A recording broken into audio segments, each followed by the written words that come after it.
Hello, everyone. Welcome this morning, this afternoon, this evening, wherever you're calling in from. I'll give everyone just a couple moments to connect. If you want to turn on your video, that's great. Otherwise, happy to just see your names up on the screen. My name is Laura, and I'm with Candice, and we are happy to be here today with you all.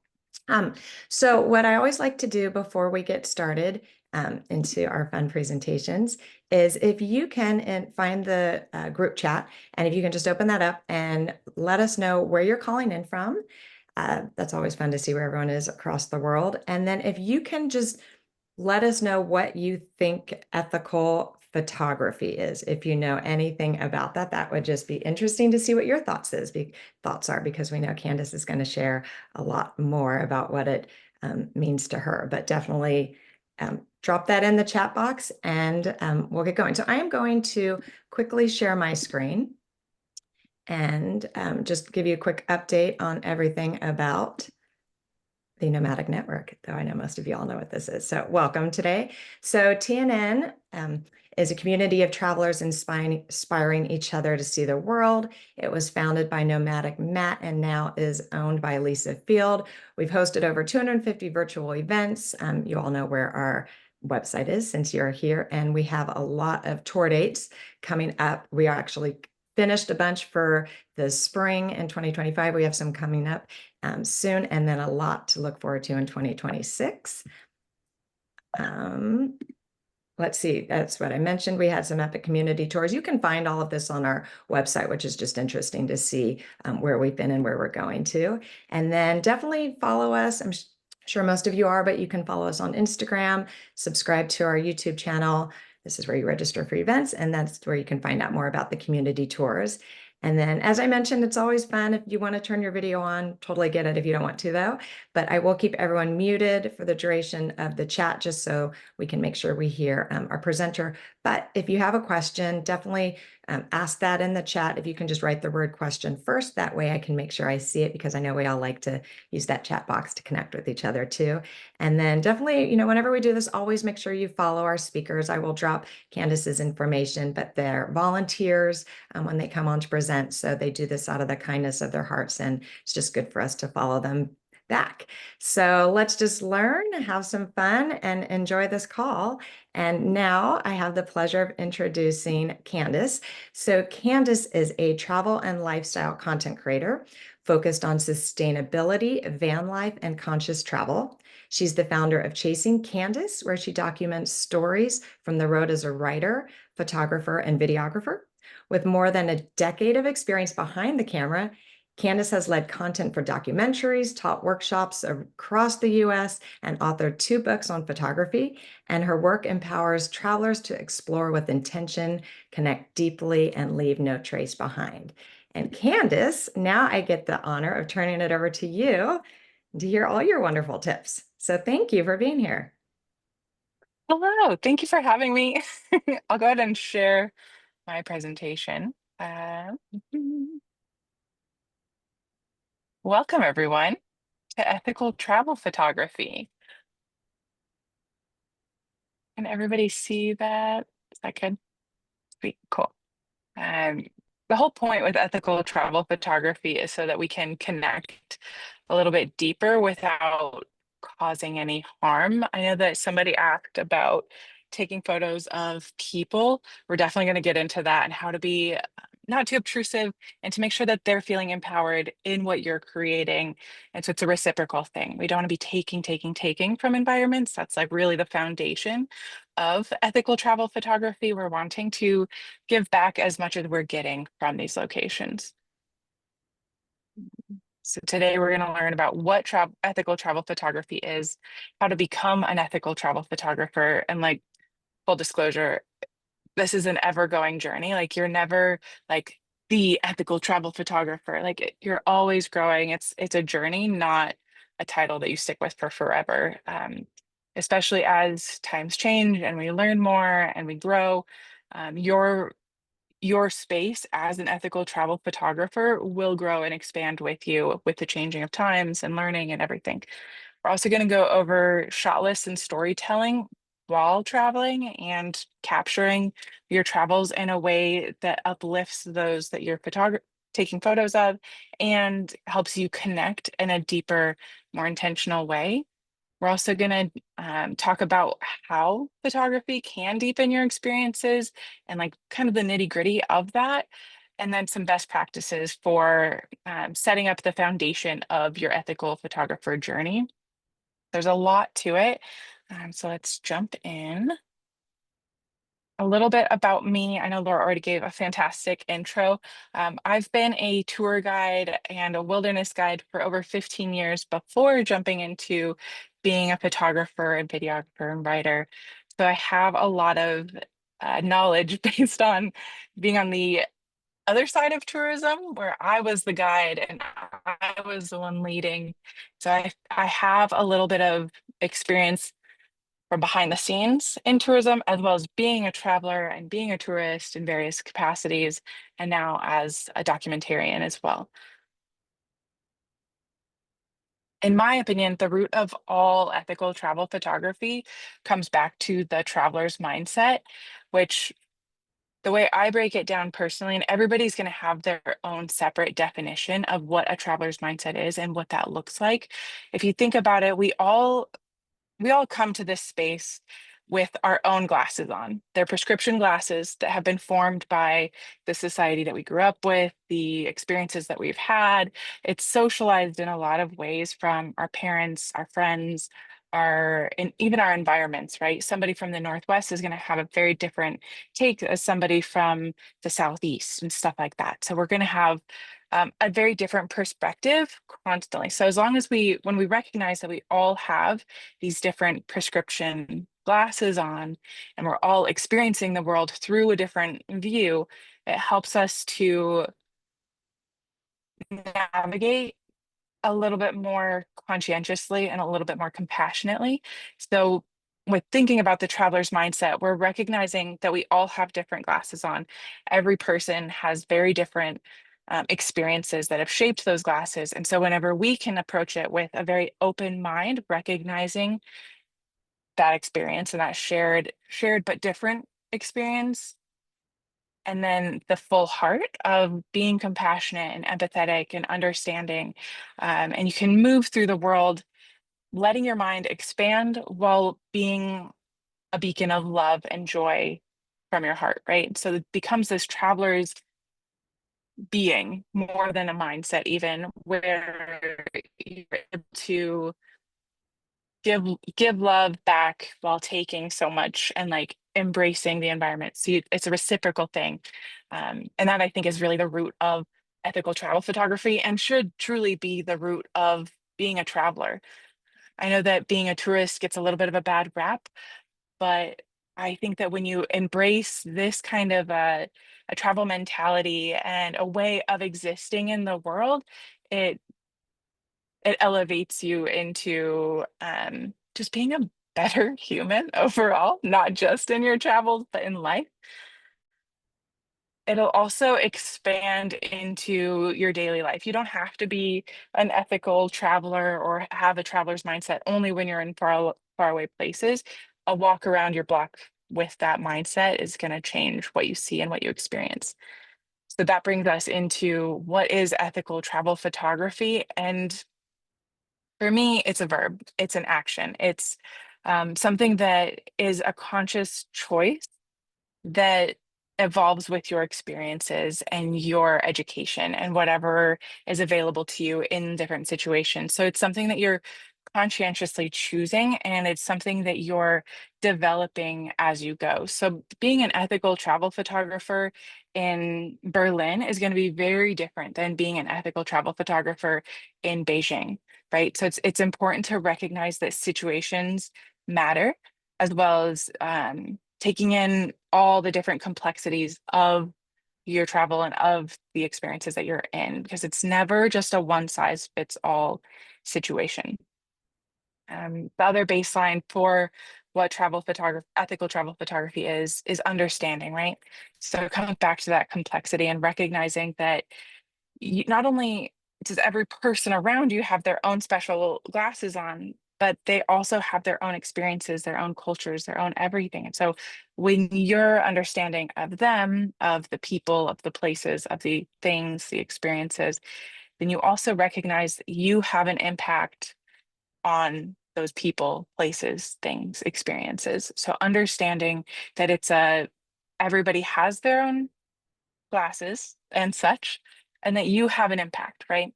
We're never an island moving through the world. We all have a ripple effect. So recognizing that and understanding that is really the foundation to what actions you next do, right? So once you understand and you recognize your impact and the people around you, you can take conscientious action. You utilize that knowledge that you have about what is ethical in this area, what is okay for this area. Like there's different places where taking a photograph of a person in their spiritual practice, it's taking a piece of their soul, right? And so we have to be aware of like, when is that appropriate? We also have to know that places like India, it's really acceptable to just take photos of everybody. And it's a sign of connection, and it's a sign of social wealth in a lot of ways. And so it's understanding that all of these different spaces are going to have different ethical photography baselines, right? Of what is socially acceptable, culturally acceptable. So your actions have to be rooted from knowledge, mindfulness, awareness. And then once you have those three, that knowledge, mindfulness and awareness is very similar, but it's about what you do with it, right? Um, and so then you can create photographs that actually empower the people and the spaces that you're visiting. So it feels reciprocal, that they feel honored. You feel like you've experienced something with depth and you've dove into, or you've connected in a different way than most. You also get to highlight these spaces in a way that inspires other people to engage with it more intentionally, or engage with people more intentionally. I think that that's really the baseline of travel photography in general, is everybody wants to connect. And whenever you take a photo and share that photo, you allow other people to expand their minds and expand their hearts with your footage, right? And so ethical travel photography is understanding that you have that impact and then moving forward with all of these things. The full traveler's being, right? Um, I think that's key. Becoming an ethical travel photographer is, like I said before, an evolving process. I got into ethical travel photography very serendipitously. I think all great things happen when you are least expecting it, and things happen very organically. I became a travel or a tour guide in Alaska very serendipitously. I had just dropped out of grad school. I was living in my Toyota Corolla, bouncing around the West Coast, and a friend of mine was like, "You should call my boyfriend's older sister." And within 3 days, I was in Alaska learning how to drive commercial vehicles, getting my CDL, and becoming a tour bus driver. Um, and it's the same kind of happened here with becoming an ethical travel photographer. I've been traveling for the I've been nomadic since I was 8 years old. And I want to say I picked up a camera when I was 14. And then I put it down for a while and came back, and the whole thing. Um, but when you're traveling around and you're experiencing these beautiful spaces, I remember one of my favorite photos comes from a trek I did in Myanmar, where I was going through really rural spaces, and there's these kids sitting on a rock, and they're making clay mud balls to slingshot at each other. And it's just like the most beautiful, cute little scenario. And I took a photo of it. And I remember in that moment being like, I don't know if I can share this. I mean, it's such a great photo, but I don't know if I can share this. And then I kind of just tucked it away and was like, I'll think about it. I don't know what to do. And that would have been 2017. That's when I did that. And then later down the road, I get to a little village, and there's these three girls that are like the most adorable little girls you've ever seen in your whole life. And they're so cute. And they're like, take a picture of me, take a picture of me. And so I take a little picture of them and I show them and they're all excited and they run and they tell their mom and their mom comes over and she's like, oh yeah, that's so cute. And then I keep going and everything. And I've no way of getting these photos back to everybody here. They don't have cell phones, they don't have computers. So I keep going and we spend the night at a monastery in the woods where it's an all boys um, monastery where it's ages, I think it was 7 years old to 12 years old. And it's all boys. And they want their photos taken of them playing soccer, and they're so excited, and there's dust everywhere, and it's so great. Um, so I took all these photos on this little trek, and I remember thinking the whole time, I'm like, and these are such great photos, but I don't feel comfortable necessarily sharing it. I don't have the parents' permission. Yes, they wanted these photos to be taken, but do they want them shared with the world and with these strangers on my platform that they don't know, that they're not fully agreeing to, right? So those photos will never be shared. They will forever live on a hard drive for me personally as my own personal memento of the journey. And that's really what started my ethical travel photographer journey, was that particular trip and that particular moment trekking through the hill tribe villages. And it wasn't until just this last year that a friend of mine reached out and was like, hey, you're a photographer. Do you want to give a presentation about travel photography? And I was like, yeah, what exactly are you guys wanting to talk about? And they're like, well, we don't really know. Can you shoot out a couple ideas? And I randomly out of nowhere was like, ethical travel photography. And it's just been snowballing over the last year into like, dude, I've given this presentation now like 7 times just in the last year. And it got so intense that I ended up writing 2 books about it, like in a surge of energy. In 2 weeks, I wrote these 2 books, just no sleep, went after it. So once again, becoming an ethical travel photographer has come up very organically in a way that's been a delight in a lot of ways. So I'm here teaching it again. So your journey to being an ethical travel photographer is gonna be a very roundabout way, and like what stimulates you to become an ethical travel photographer is going to be very different than somebody else, and the steps that you take along the way are going to be very different than somebody else, right? And once again, though, it all starts with understanding your impact, the lens that you show up to an event at, as or with, and then how that impacts those around you, right? Sorry, I'm in northern Michigan and the mosquitoes are so bad and they love me. So I'm just like surrounded. So sorry if I'm clapping everywhere too. Um, I think the essential elements to diving in, we've already talked about embracing that traveler's mindset and that traveler's way of being.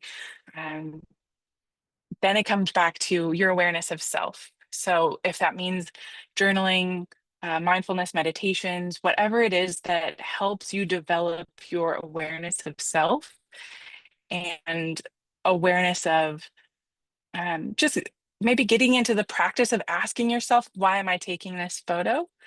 What is helpful about this? What story am I trying to tell? What am I getting out of it? What am I giving back with it? Right. So recognizing that impact, that you do have an impact on everybody around you, even if you just like, if you're in a crowded market and you take your camera out to take photos of tomatoes, the people around you, the people who see you take out the camera, the people who own the tomatoes, they're all going to react differently. So recognize your impact. So as you're taking your camera out or as you're doing these things, I try to, it's kind of hard.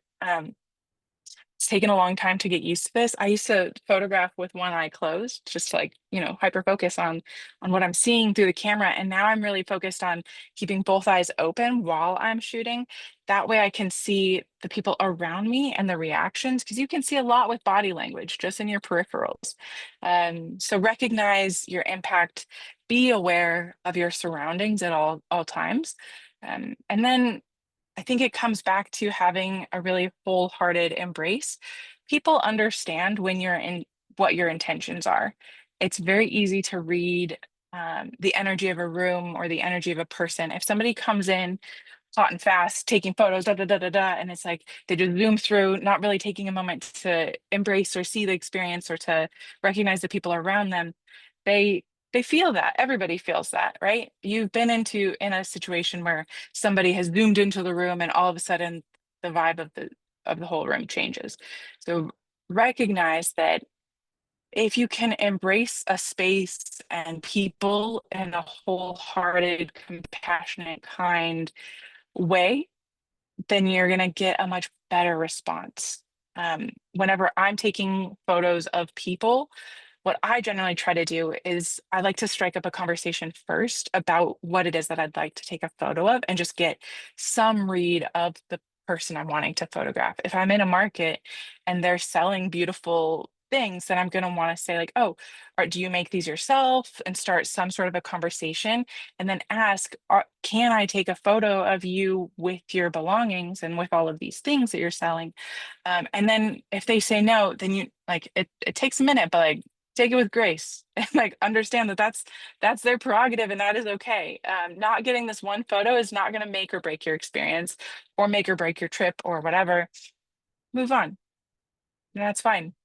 Um, the other thing to think about with this is if you're taking photos of somebody selling goods, do you want to purchase or donate to this person in like a little bit of an exchange, or are you able to get that photo to them either in print form or in like an email or text or something? You can get their information and be like, I'd love to share this with you. And then after you're done taking the photo, show them. Like they love to see what they've just been a part of, right? It's always so unnerving whenever you take somebody's photo and then unless they're like paying you to do like a portrait session or something, that's totally different. But they like take your photo and then they're like, bye, and then they just leave. And it's like, it feels a little bit violating sometimes. And so being aware of that and that impact and making sure that you're connecting with them on a very human level, first and foremost, is very important. Um, it's it's very important. So just recognize it. You'll learn this as you go. And at first it's gonna feel uncomfortable um to go up and talk to people. Sometimes even like it's as simple as just making eye contact. If they're like far away and you want to take a photo that's far away, you can like make eye contact, wave or something, and then like point at your camera. Sometimes that's enough where they're like, yeah, sure, great. And you take the photo and can walk up to them and show them. If they don't really care, you can keep going. Um, the other thought with all of this is that there's complexity. What the difference of being in a market versus being in an intimate space where somebody's sitting in front of their home or having dinner with their family or sitting at a cafe with friends. It's important to understand that there's different environments will warrant different reactions, right? Um, I think about ethical travel photography like I think about photojournalism. So on a lot of assignments that I've done for various magazines and whatnot, their policies are if the scene isn't focused on a person and it's the whole experience, then you don't necessarily need a waiver from that person to get or from all of these people in a crowd to get the photo. Um, that's one way of thinking about it. If there's somebody that stands out in the crowd that you're taking a photo of, it's worth, in my opinion, just from like a human to human thing to approach that person and be like, hey, I just took this photo. It was meant to be of the crowd, but you're highlighted in it and you look amazing or whatever it is. And so there's the thing with ethical travel photography is everything's gray. There's not like a set and fast way of doing things. It's going to change based on the situation and recognizing photojournalism at, for me is a good backbone to set up a foundation for what is an ethical photo. If I'm going to need a photo release for the photo, then you bet I'm going up to that person and I'm going to talk to them about it. If I don't need a photo release from them, depending on the situation, I might still go up and talk to them just in advance. It really depends on the situation. If it's children, I just never. Um, it would have to be an incredible photo for me to take a photo to give to the person's parents. Like on the train, I've got so many photos of me with various family members on trains in India. And that's just like iPhone selfies more than anything that ends up getting sent immediately to the family. Or if it's like a really beautiful photo, like the mom and kid are like cuddling up or something and just having like a cute moment and I take the photo, it's because I've already set up a relationship with that family. We've already taken selfies. I've already exchanged information. And then I feel comfortable sharing that photo where I can like quick upload it from my camera right there and send it to them in a text on the spot. That's the way I approach children. I It's tricky. I just led a tour last week where there was a group of kids walking down the street, and of course, a couple of the ladies in the tour were like, "Oh, kids, take photos." And I was like, I had to take them aside and was like, okay, so when you're taking photos, I get it. Like, it's very cute. It's fun to see kids on leashes. It's weird and it's fun. But also, you didn't get those parents' permission to take those photos. And so if you're going to take them, sure, like be aware of your impact on those kids getting used to strangers taking their photos, as well as the idea that their parents probably aren't super pumped that you did that. And it was a tough conversation to have with a group of 50 women from the Midwest who were very excited to see children on the street in Canada. And I was like, it's just like the US. But anyway, it is something to like consider and to think about. Um, so in my experience, it's always helpful to start with a foundation of questions to ask yourself on a regular basis that helps you develop your kind of code of conduct more than anything. And these are the 5 questions that I feel like encompass most things. And it'll, like I said before, it's going to change every situation and it's going to require a little bit more introspection and understanding, right? So the first one that I think is most important is, am I capturing this moment with an open heart and mind? When you're moving through the world, just like I said, when you feel the vibe of somebody coming in just to take photos real quick and then leave, they do it just for the gram or whatever, you notice that you feel it. If they're coming in there to take photos to connect deeper and to have a deeper experience where they're learning about the environment, they're learning about the people, they're learning about the culture, you're gonna have a very different feel about it. Not just from yourself, the foundation of your photos are going to look a lot different when you're looking to connect with the place versus just quick snap a photo and leave. The people around you are also going to have a very different interpretation of what you're doing when you're clearly trying to connect and to dive deeper into the culture, into the space, into whatever. Um, and then same thing with the open mind in this moment. If you're taking photos of a garbage heap on the side of the street in a systemically disenfranchised neighborhood, it's important to recognize, are you doing that from a place of an open heart and mind?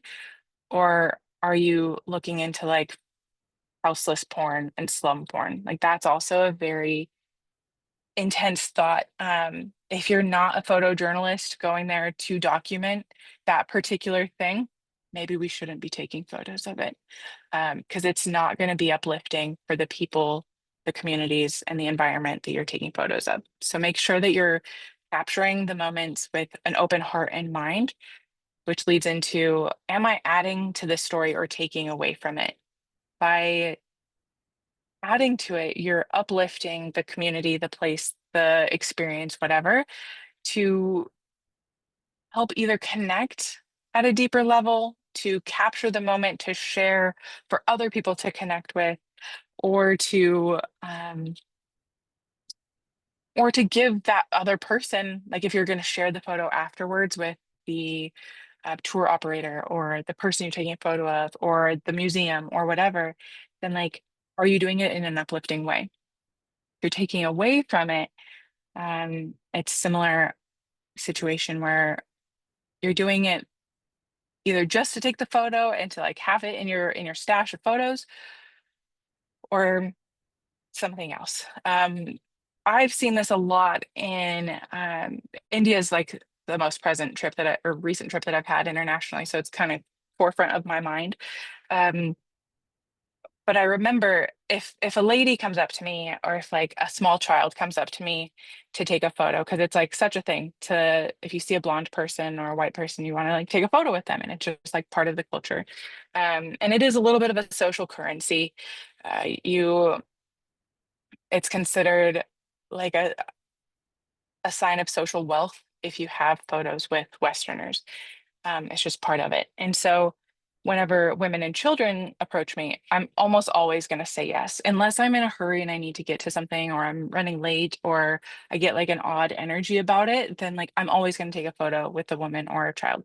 If a large group of teenage boys comes up to me, or a large group of men come up to me and start asking for my photo in like a kind of aggressive way, like there's no way that photo is going to add to this story. I'm not going to walk away feeling empowered, and it's only going to feel like being taken from.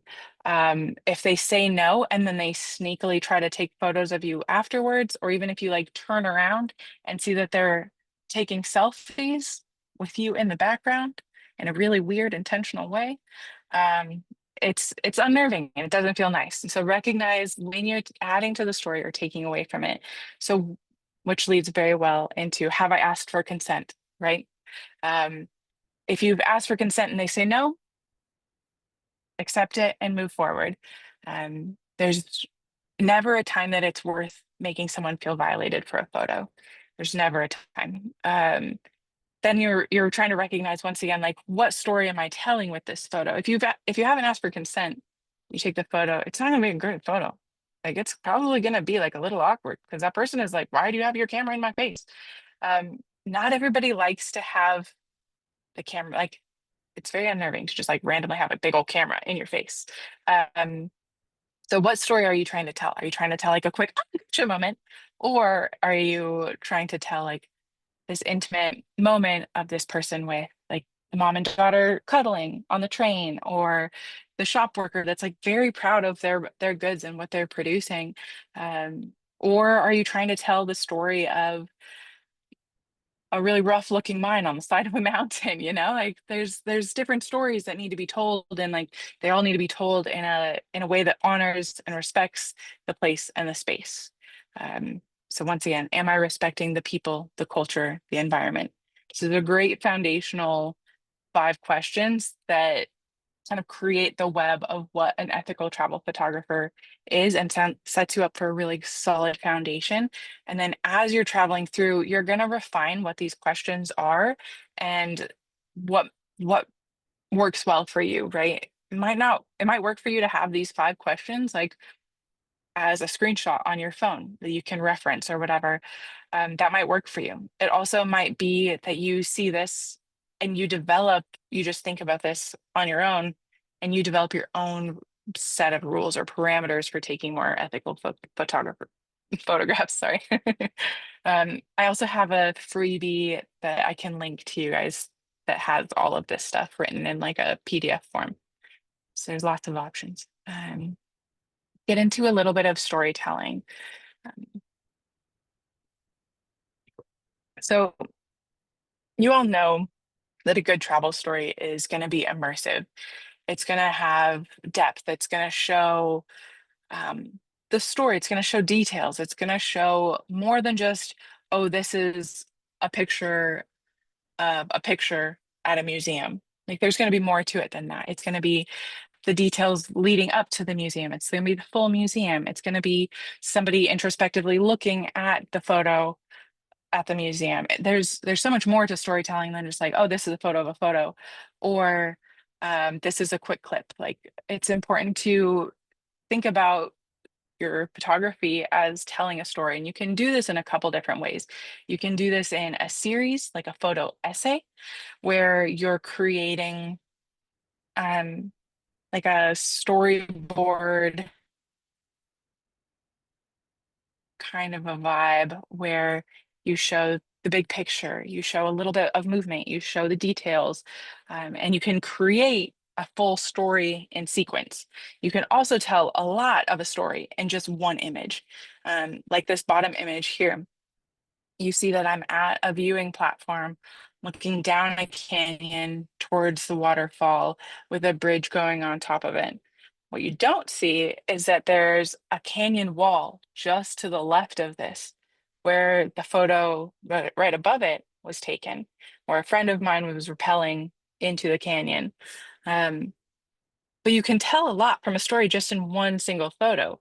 You recognize that I'm like in a pretty remote space. This is in Huntsville, Alabama, or like Fort Payne area.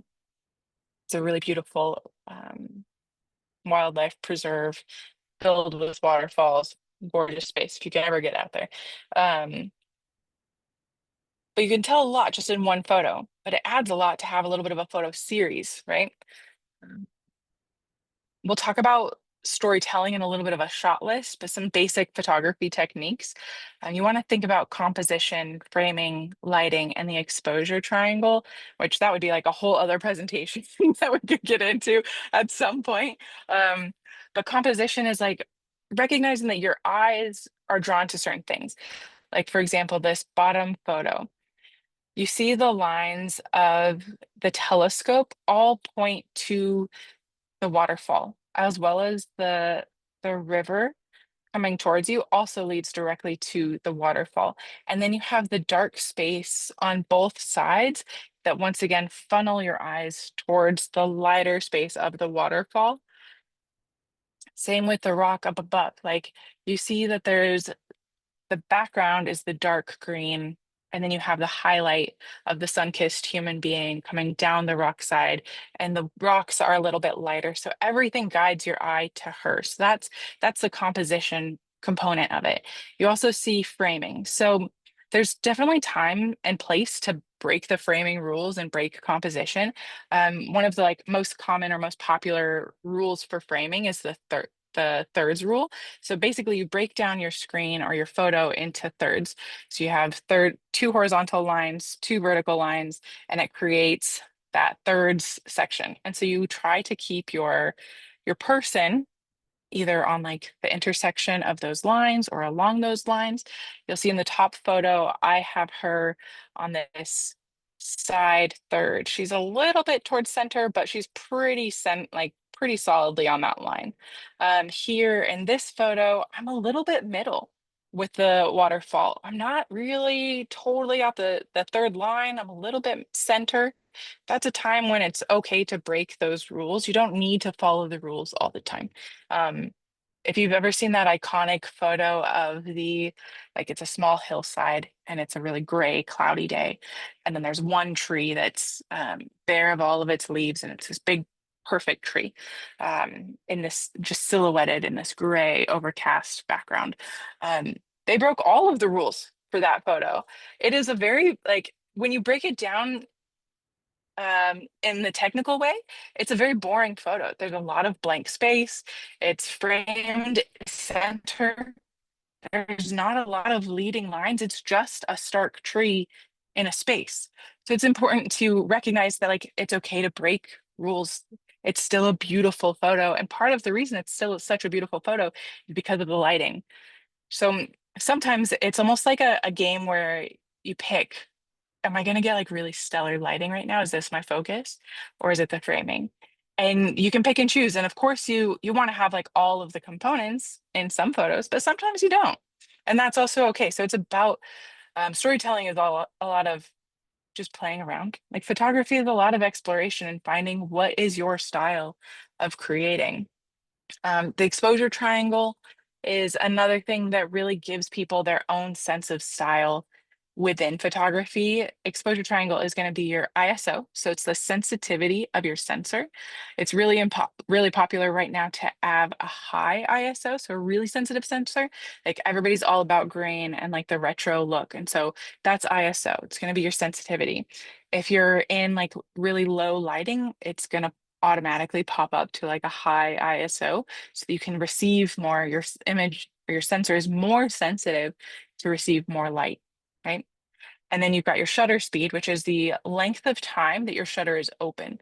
So if you're shooting like something moving quickly and you want that blur, then you're gonna have a longer shutter speed. If you're trying to take night shots and astrophotography shots, then you're gonna have a longer shutter speed. That way you can have more light coming in and you can capture more, right?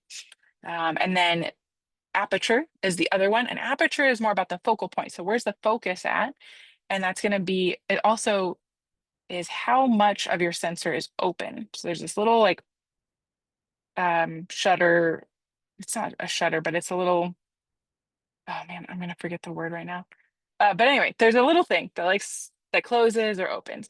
And when it's really open, you're letting in a lot of light, and that's going to be a smaller number. So it's always like a little bit of a twist in your brain because it's the smaller number is bigger aperture, more open, more light, and you're going to have a shorter focal length because of that. That's when you get that like really beautiful blurry bokeh look in the background. It's because it has a short focal length.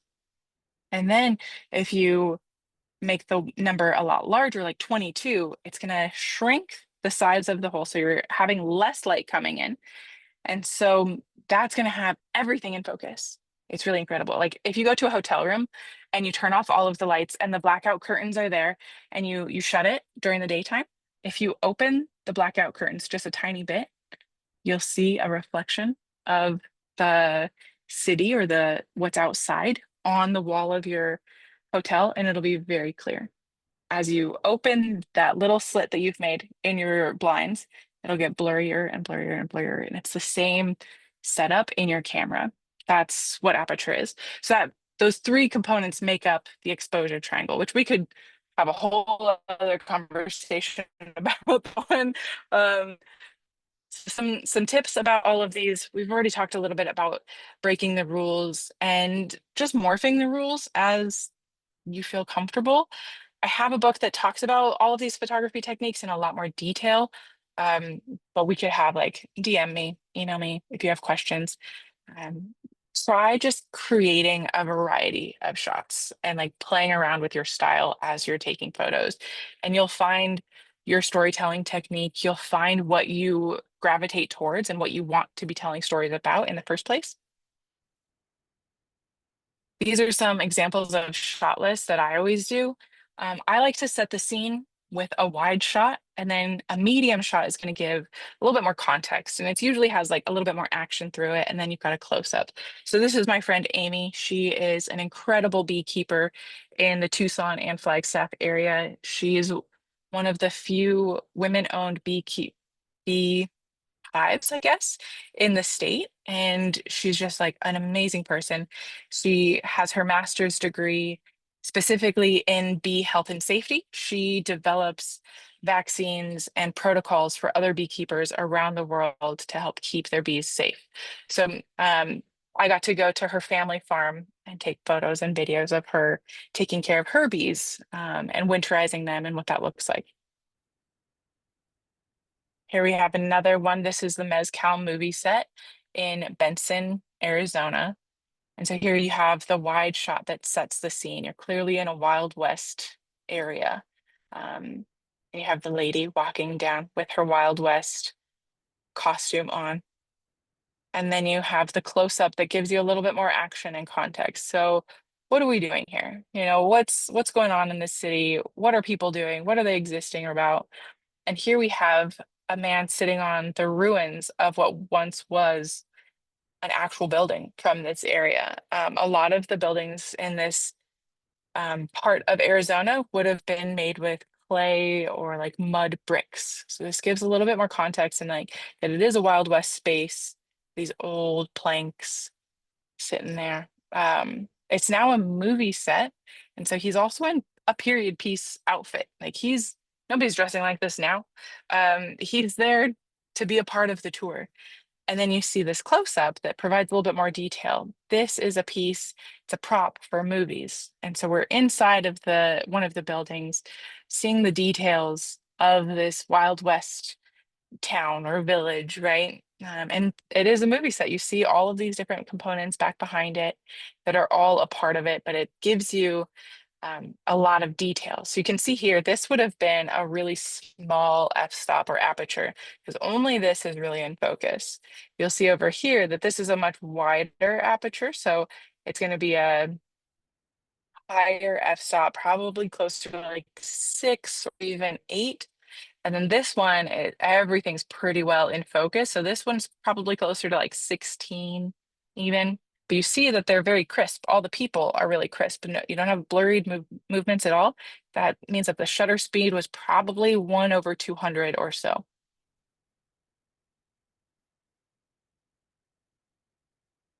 So back into the intentional travel and mindful photography and how it does create deeper experiences. When you slow down and you're able to really take in the space. It's so easy when we're traveling to just get so excited about everything and we're like, oh, we got to see it all and we got to do it all. And we got to meet all the people and we're just bouncing around. And it's so easy to just get like wrapped up in that frenetic energy. But when we take a stop or take a step back and we move a little slower and we kind of stop to smell the roses for lack of a better word, we get to see like, oh, this beautiful butterfly on this flower, surrounded by cacti, and you get to like stop and just have this peaceful moment. Or you get to meet the band in Mobile, Alabama. And this band they've been around for 138 years. And they invite you to take photos of them. And you end up exchanging numbers and it becomes a whole thing and you're friends forever. And it just creates for such a different experience when you can dive into that and everybody feels empowered and the environment feels like you're part of it and they're like the butterflies will come out as you like move slower, or you'll recognize that there are butterflies there at all, you know? So it's really important to have those deeper experiences, to slow down, take a look around. That's part of what makes, in my opinion, the best photographers is when they see the things that other people miss. They see the things that take a moment that they can capture, they get the angle, they're mobile, but they're able to like become one with the scene where people can feel natural. And it feels like you're just there, part of it. You're visually a part of the environment, you're part of the crowd, you're whatever, and you can blend. But it makes for a really deep experience when you become so connected with the space and the people that you're photographing, right? So of course the benefits of these deeper experiences, you're going to enjoy it a lot more. You're going to have so much fun because you'll have with that slower pace and that recognition of details, you're gonna be a little bit more open to like serendipitous moments. Like I can't tell you how many times I've been traveling around and I'll take a photo of somebody and we strike up a conversation and all the things. And suddenly I'm invited to dinner at their house and meeting their whole family. And I'm there that evening and I get to try the best food I've ever had ever in like fried catfish that can't get any better at any restaurant. This is like grandma's recipe that been passed down to for generations. And it just creates a more enjoyable travel experience. You're also going to be able to recall these experiences a lot more because you were so focused on the details. You were in the moment, like in full present. Like the only thing that was there was like that moment. You're in that Zen flow state of existing. Um, and to be fair, like it's exhausting to live in that state for like long periods of time. So give yourself breaks because it is exhausting to be hyper aware all the time. So make sure that you're also checking in with yourself, giving yourself breaks, knowing when to put the camera down as well, because it's easy for us to like, oh, this is such a great photo. I got to take a photo of it. But sometimes it's nice to just set it down and to enjoy the moment and be fully invested in what's happening. Um, it also allows you to make more friends when you're able to put the camera on and have a conversation, or when you're approaching people to have conversations about taking their photos. Like you're just going to have a deeper experience or a deeper connection with everybody, and you'll make friends that you'll check back in with. Like I have friends that I've met in Vietnam who I visit them once a year. or they'll fly out to wherever I happen to be, and I'll stay in my partner's van and they sleep in my van, and we'll like bounce around for a little bit. And you just never know what friends will come from little things like, hey, can I take your photo? You look amazing right here. Um, that attention to detail too, of recognizing a great photo or a really beautiful detail that other people might not have noticed. Like in New Orleans, for example, their water spouts come down and they form little fishies. Like not all of them, but a lot of fish have these big iron fish coming out of the spout. And if you're not paying attention, you just walk right past it. It's just a water spout. But if you see it and take a moment, it's a giant fish on the sidewalk made of iron, and it's wild. So it does make for more engaging stories, as well as you're like noticing these details and you have these deep experiences, right? Some environmental considerations, of course, we must talk about. Um, leave no trace is so important here. We want to prepare in advance. So research the environment, know what you're able to do and what you're not able to do. There's a lot of regions that have specific rules for photographers, so be aware of that, especially if you're trying to sell the photos commercially. You'll need to abide by those rules a little bit more strictly. Um, so research in advance, know what environments you're going to step into so you can plan for weather, plan for terrain, um, be aware of that so you can pack appropriately and act appropriately when you get there. Respect wildlife, please give them space. And in that, we also don't want to like mess up the environment either. It's easy to want to move things in the wild to make it more aesthetically pleasing. Um, but that takes away from the space, and it has a negative impact on not just the plants, but the animals. So embracing the ecosystem as it is. Sure, if you see food scraps and things like that, like pick that up. Like, not okay. We take that with us. Leave no trace. Um, but respect the wildlife. It's really important. Like I took this photo of this alligator from the inside of a truck. I did not get out. I just rolled down the window and it was perfectly safe. It just had a zoom lens on and it was great. Um, as a tour guide in Alaska, I cannot tell you how many times I've had to scare away bears that are clearly showing signs of aggression as people have gone out of their vehicles to walk up to the bear to either give it food or to take photos. Um, we do not want that.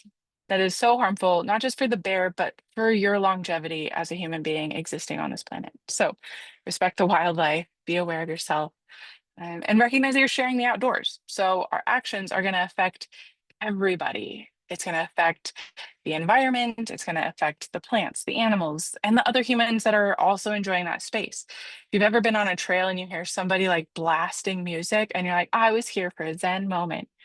And then somebody else is like, I'm here for a hip hop moment. You're like, oh, we're on different planes, we're in different experiences.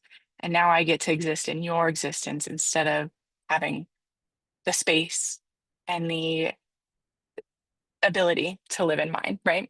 So be aware of yourself through all of this.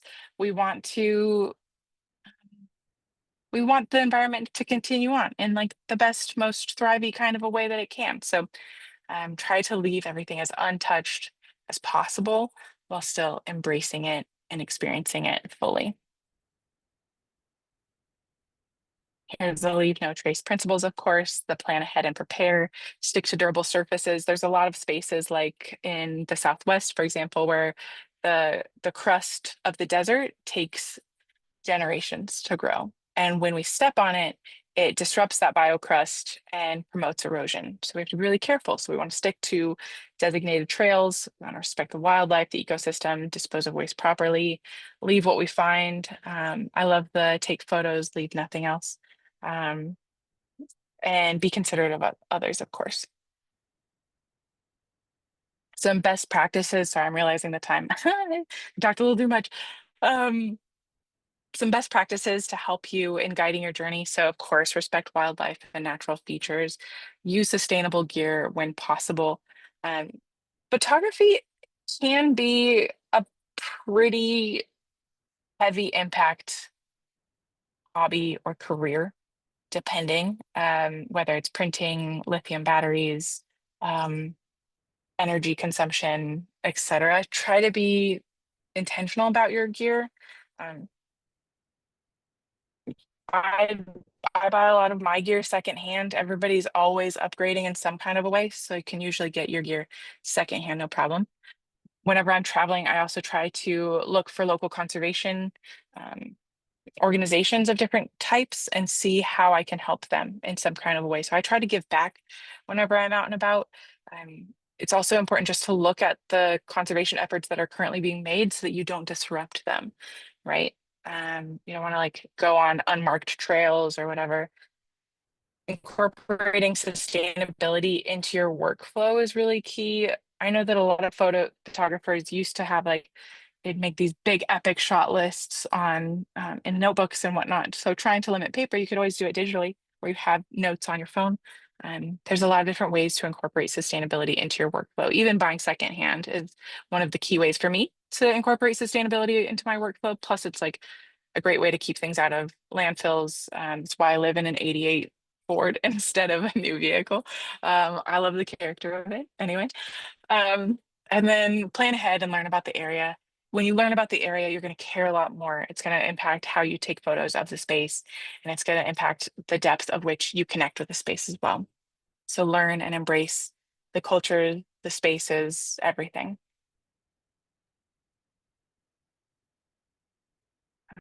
For your journey, of course, it's an ever evolving journey. So if you need anything at all, let me know. Um, you can learn more. I would suggest following people that inspire you. There's tons of YouTube videos about everything. There's books about every type of photography you could ever look into. There's a lot of local photography classes or even like photo clubs that are popping up a lot more recently. You can also go on entire traveling trips. You could go to India just to take photos. So learn more in any way that feels good for you. You can also look into mentorship, reach out to the photographers that you enjoy.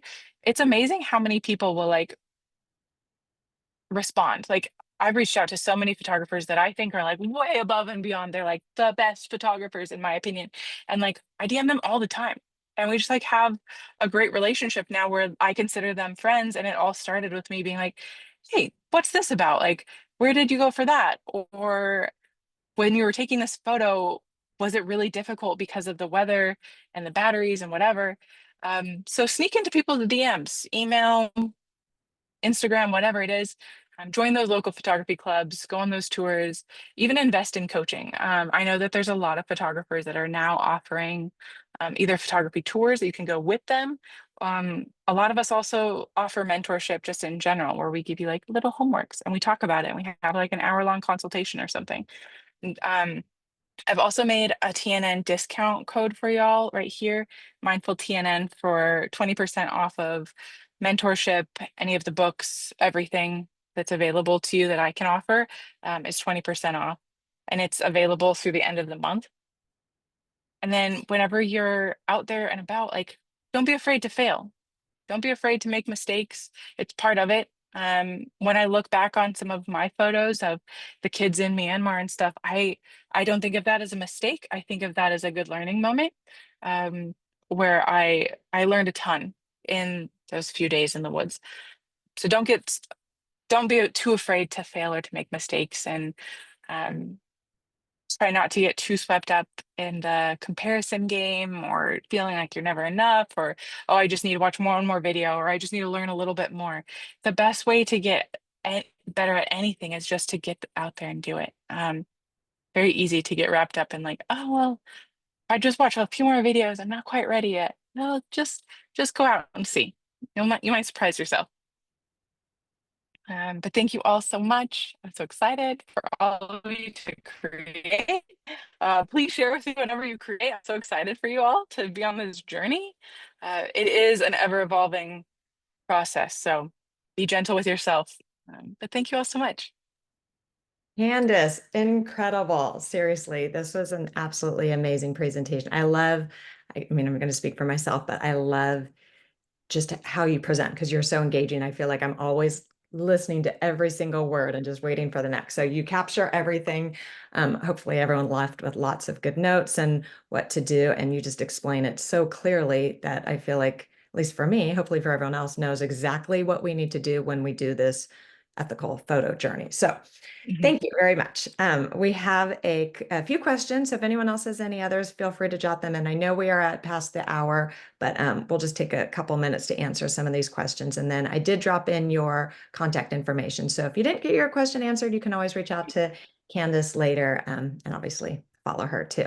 So, okay, my first question is from Bridget. And so she just wanted some clarification on what do you mean by sustainable gear? Mm, so that one's tricky. So there's a lot of like single use gear out there, um, or even like special lens wipes and stuff. I think it's important to use, instead of buying the single use wipes, you can always buy like a little spray, like a travel spray that you can use, with microfiber towels or like the special cloths that are reusable. Little things like that. There's not a ton of ways to be exceptionally sustainable unless you're doing like buying new gear is always going to be like hot and shiny, but if you can buy used, that saves a lot from like going into landfills.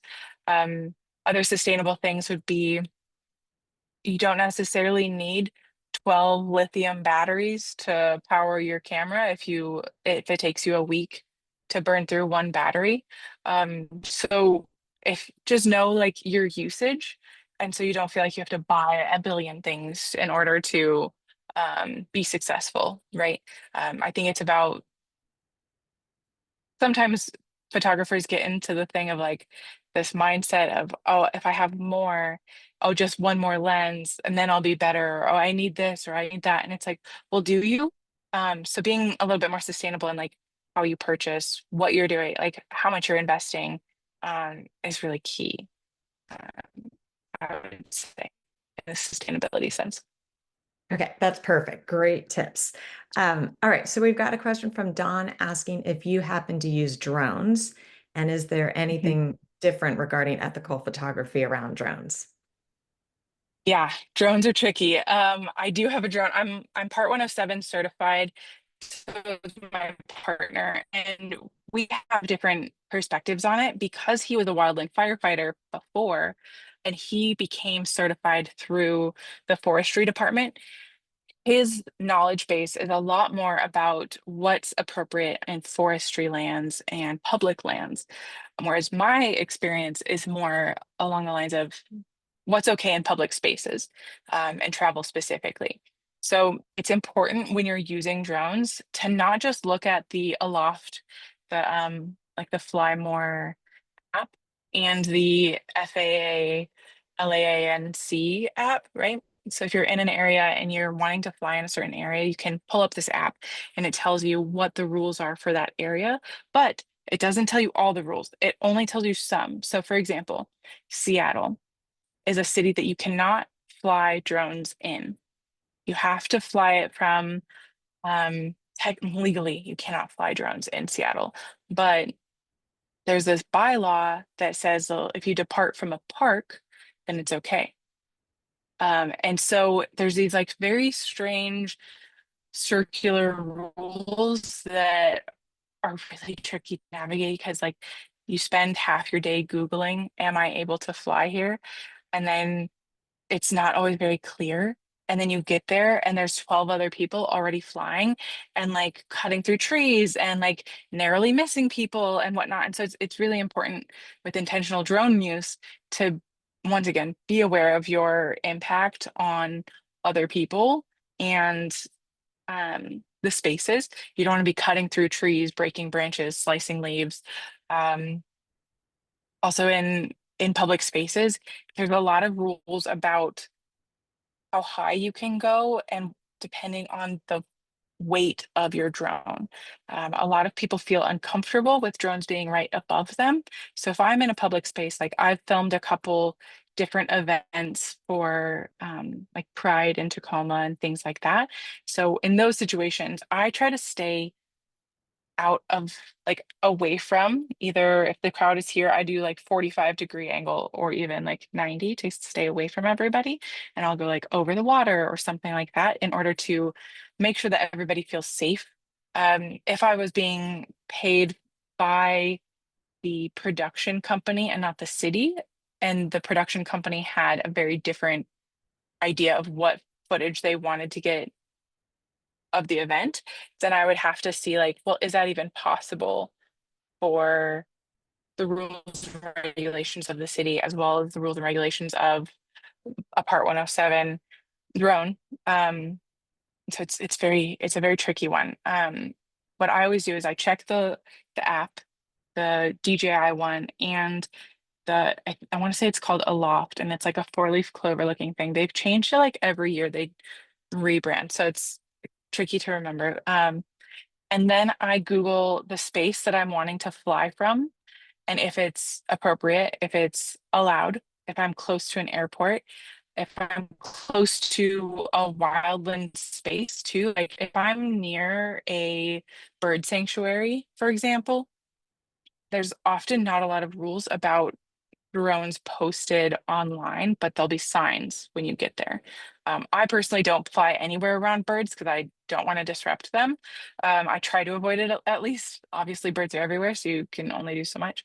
Um, and then the other one is like public lands are tricky, and they just changed some of the rules around filming in general at like national parks and whatnot, but drones are still not allowed. Um, Wildland spaces like national forests and stuff, only certain forests you're allowed to fly drones from, like the Gifford Pitchett or Pinchot forest in Washington. I won't say there's 5 of the 7 regions you're allowed to fly drones in, but not two. So Google as you go, and then use your best judgment as far as what feels safe, not just environmentally, but for people, and then what comfort levels everybody's at, and then what's the purpose of where you're flying and what images you're getting. Like if you can get those same images on the ground or same videos on the ground with like a 360 or an Osmo Pocket or something, then that's also something to consider. It's like sometimes drones are a little bit unnecessary for the shots that you might want to get. And so, Okay, perfect. Lots to know about drones. Totally different, right? Yeah, yeah. very Yeah. interesting.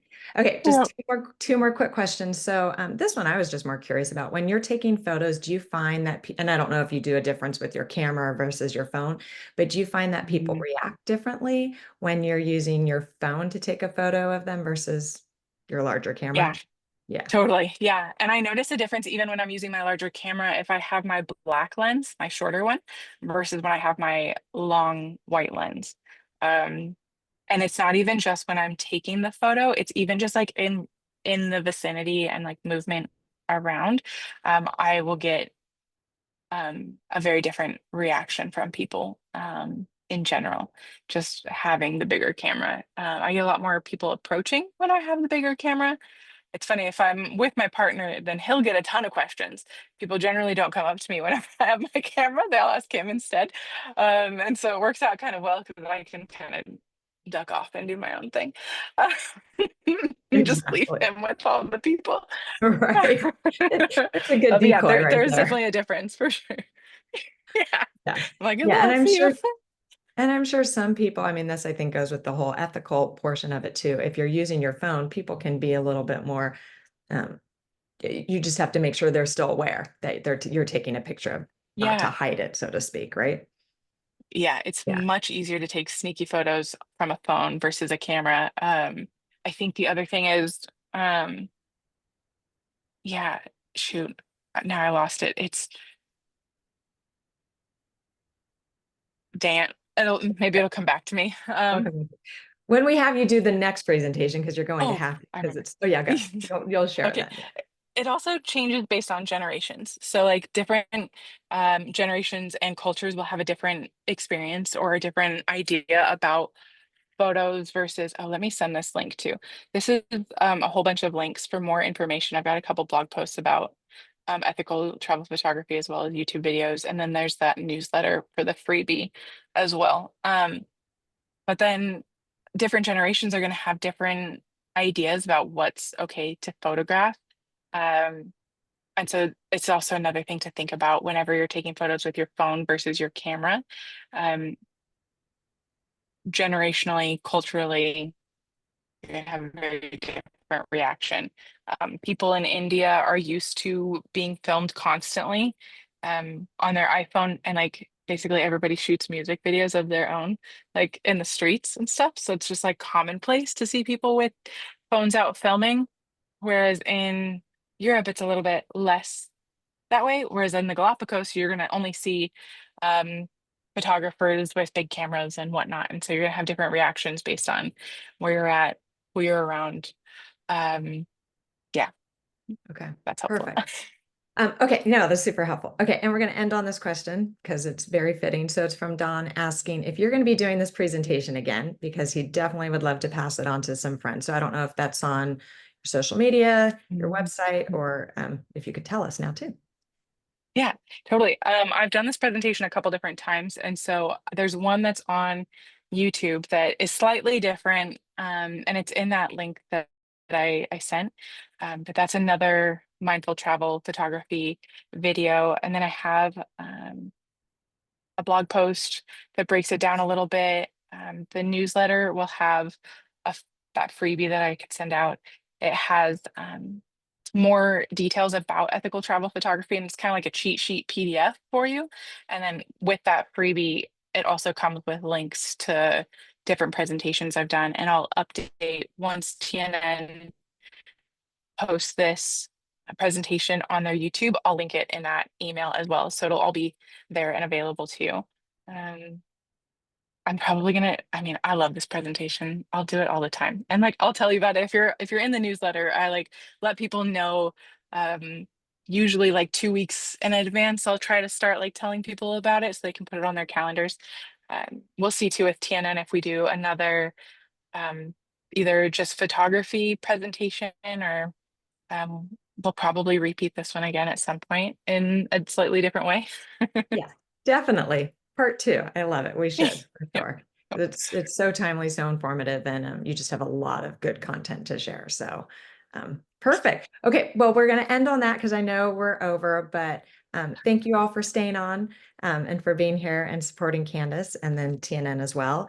And Candice, thank you for being here and sharing all of your words of wisdom with all of us and continuing to do what you do.